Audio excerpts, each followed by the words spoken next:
আসসালামু আলাইকুম। MN blog থেকে আমি নাসরিন রহমান বলছি। দূরে কাছে দেশ এবং দেশের বাইরে যে যেখান থেকে আমার ভিডিও দেখছেন, আশা করি সবাই ভালো আছেন, সুস্থ আছেন। আলহামদুলিল্লাহ, আল্লাহর অশেষ রহমতে আমি আমার পরিবার নিয়ে ভালো আছি। সকালে আজকে নাস্তা বানানো ভিডিও করিনি, তো নাস্তা খাওয়ার পর থেকে ভিডিওটা আরম্ভ করলাম। নিজের বেড গুছানো হয়েছে, ড্রয়িং রুমও গুছিয়ে ফেলেছি। তো এখানে টুকটাক কাজ করতেছি, ভাবছি এখান থেকে ভিডিওটা আরম্ভ করি। আমার এই যে টপটা দেখতে পাচ্ছেন, তো আমার এক আপুর প্রশ্ন ছিল এটা আমি কিভাবে বানিয়েছি। তো এটা আসলে আমি বেলুনের উপর আঠা দিয়ে দিয়ে তারপর পাটের যে সুতলিগুলো আছে সেগুলো পেঁচিয়ে তারপর বানিয়েছি। যখন আমি মানে পুরো পাটের সুতলিটা পেঁচানো হয়ে গিয়েছে, তখন বেলুনটা ফুটা করে দিয়েছি। তারপর উপরে একটু ডিজাইনের জন্য সুতলি দিয়ে সেটা ডিজাইন করে নিয়েছি। তো আশা করি আপু তোমার উত্তর পেয়েছো। আর এটার ভিডিও আমার চ্যানেলে আছে, আপনারা চাইলে দেখে আসতে পারেন। তো এটাতে তো আসলে সরাসরি গাছ রাখা যাবে না, কোনো ওয়ান টাইম গ্লাস বা দেখা যায় যে কোনো প্লাস্টিকের বোতল কেটে এটা সমান করে ভিতরে পানি দিয়ে গাছ লাগানো যাবে, বা কি দেখা যায় মাটি দিয়েও গাছ লাগানো যাবে। সৌন্দর্যের জন্য এটা ইউজ করা যাবে আর কি। তো যাই হোক, দেখিয়ে দিলাম। আর সেটাতে পানি দিয়ে চারা করার জন্য যে মানি প্লান্টগুলো আমি বেঁধে রেখেছি সেগুলাই আপাতত রেখে দিয়েছি। তো রেখেছিলাম এটা কালকে কর্নারে, আজকে এখানে রেখেছি যে দরজার থেকে সরাসরি আলোটা আসবে, ভালো হবে আর কি গাছটা। তো ফ্রিজের পাশে যে গাছ দিয়ে আমি কর্নারটা সাজিয়েছি সেই গাছগুলোতে একটু স্প্রে করে দিচ্ছি। তবে এখানে ভালো করে স্প্রে করতে পারি না, কেননা ভালো করে আবার স্প্রে করলে দেখা যায় যে ফ্রিজটা ভিজে যায়, আবার মশা লাগে আর কি। তো সমস্যা নেই, ফ্রিজ ভিজলে তো সমস্যা নেই, একটু মুছে দিলেই হবে। তো আস্তে আস্তেই করে দিয়েছি, যেমন আমার ফ্রিজটাও কোনো সমস্যা না হয়। তো যাই হোক, এখানের কাজ শেষ।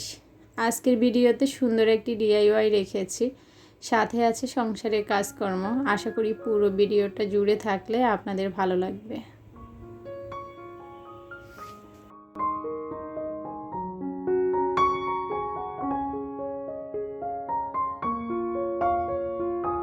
কালকে ভিডিও শেয়ার করেছিলাম যে আমি দুপুরে রান্নাবান্না করেছি, মাছ কেটেছি, পাশাপাশি বলেছি চাদর ভিজিয়েছিলাম।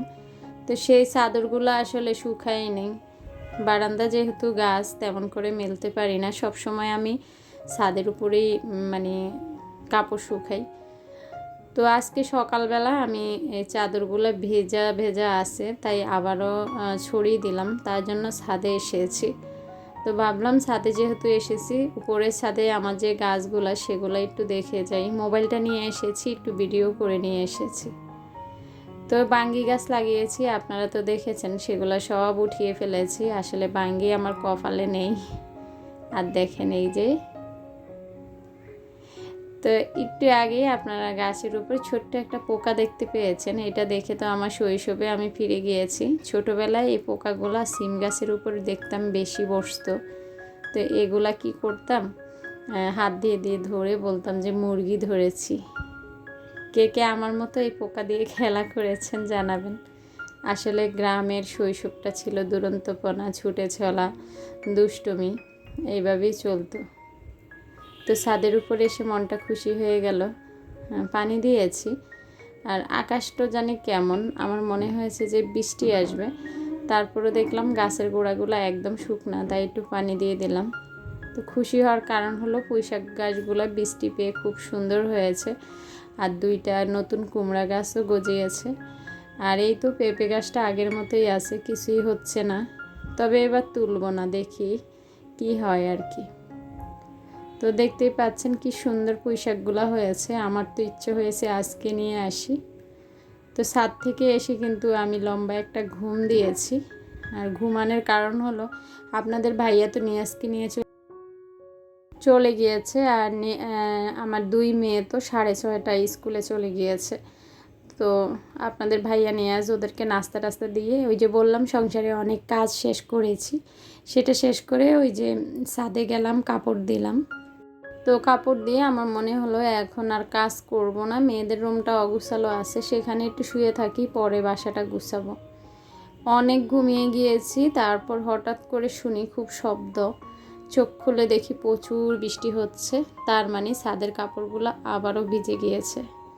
তো একবার চেয়েছিলাম মোবাইলটা নিয়ে ছাদে যাই, আপনাদেরকেও দেখাই যে আমার কাপড়গুলো কিভাবে ভিজতেছে। পরে আবার মনে হলো শুধু শুধু দৌড়ে ছাদে যেয়ে আর কী লাভ, ভেজা কাপড় তো আর নিয়ে আসবো না, যেটা ভিজতেছে ভিজুক। তো আমি মেয়েদের রুমটা একটু গুছিয়ে ফেলি। ওদের রুমটা কিন্তু গুছাইনি, গুছিয়েছি ড্রয়িং রুম আর আমার রুমটা। তো এখানে যেহেতু এলোমেলো ছিল, আমি এখানে শুয়ে ঘুমিয়েছি। তো ভাগ্য ভালো যে বারান্দায় যে কাপড়গুলো ছিল সেগুলো আবার আমি একটু টেনে এনে আমার পায়ের কাছে রেখেই আমি ঘুমিয়ে গিয়েছিলাম। তো যাই হোক, ঘুম শেষ, 10:30 বাজে। আর 10 মিনিট পরেই কিন্তু নিসামণি চলে আসবে। তো আজকে নিসার জন্য আমি যাব না, আমাদের বাসার কাজ দিয়ে ওর বান্ধবীরা যায় আর কি। তো বলছি আজকে ওদের সঙ্গে চলে আসতে, কেননা নিয়াজের আজকে আবার ছুটি হবে নিসার থেকে 1 ঘন্টা পর। তো 1 ঘন্টা পর আমাকে আবারও নামতে হবে, তো তার জন্য নিসা চলে আসবে। তারপর 11:40 আবার আমার নিচে যেয়ে নিয়াজকেও আনতে হবে। আর নেহামণির আজকে ছুটি 11:25। তো যাই হোক, ওদের রুমটা আমি গুছিয়ে নিচ্ছি। তো ওদের রুমটা আমি গুছিয়ে নিয়ে তারপর পারলে কাটাকুটিগুলো করে ফেলবো, করে তারপর নিহামণি নিসামণির জন্য নাস্তা রেডি করে তারপর আমি নিয়াজকে আনতে যাব। তো যাই হোক, এই যে ওদের রুমটা পুরোপুরি গুছিয়ে ফেলেছি। আর বড় মেয়ের বিছানাটা গুছানোই ছিল, টেবিলটা গুছানোই ছিল।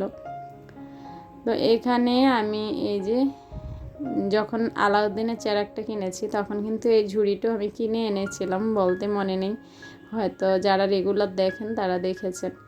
এই ঝুড়িটা কিনে আনার উদ্দেশ্য হয়েছে আমার যে সুতাগুলা সেগুলো ওই যে দেখলেন ছোট্ট বক্সটাতে রাখি, ভালো করে আটকানো যায় না, তাছাড়া কিছু সুতা বাহিরেও রাখতে হয়। তো এই জন্যে আসলে এই বক্সটা নিয়ে এসেছি, যে সব সুতাগুলো এটাতে অনায়াসে রাখা যাবে।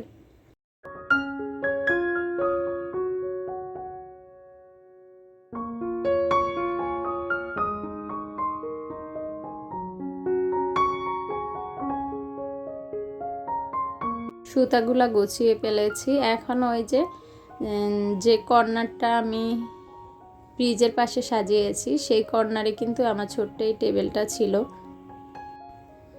তো টেবিলটা আসলে ঠিকমতো রাখি আর রাখা হয় না, ভাবছি আজকে গুছিয়ে ফেলি। রুমটা যেহেতু গুছিয়ে ফেলেছি, এইটুকু গুছাতে বেশি সময় লাগবে না। তো আমি যখন এটা গুছাচ্ছিলাম নিসামণি চলে এসেছে অলরেডি, তো ওকে আবার নাস্তা বানিয়ে দিতে হবে, তো তার জন্য তাড়াহুড়োই করছিলাম আসলে।